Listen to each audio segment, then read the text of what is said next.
Malapit na po siyang maluto.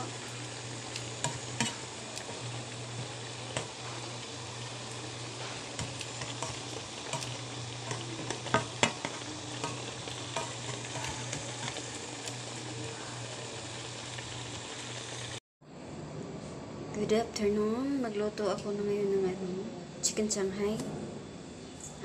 Minarinate ko na siya sa paminta at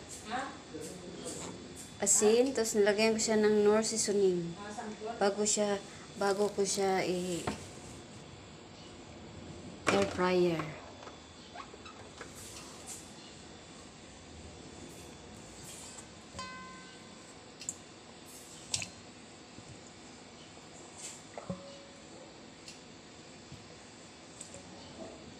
Lalagay na natin siya sa ating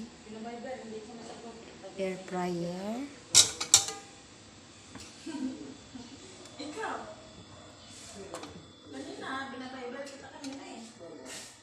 Mga 1 oras.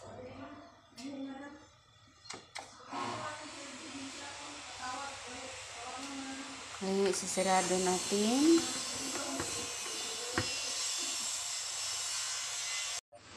Luto na po yung ating manok. Tatanggalin na natin at i-chop.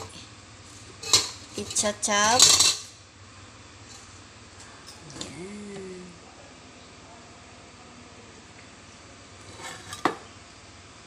Tapos ready na rin yung ating patatas, sibuyas, bawang at bell pepper. Magigisa na tayo sa ating manok. Nakaslice na po yung ating manok. Mainit na rin yung ating kawali. Ilagay na natin yung ating bawang.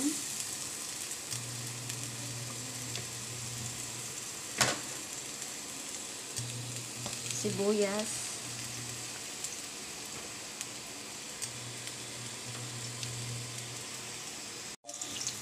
Ayan, luto na po yung ating bawang sa sibuyas. Lagay na natin yung ating chicken.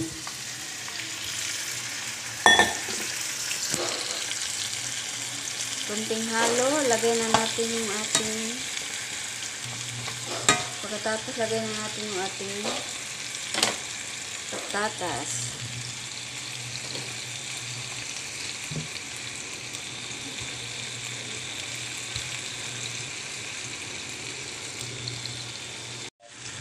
Lagyan natin ng ating oyster sauce. Ito yung pinaka pangpalasa niya. Maglagay tayo ng konting tubig. Takpan natin ng ilang minuto.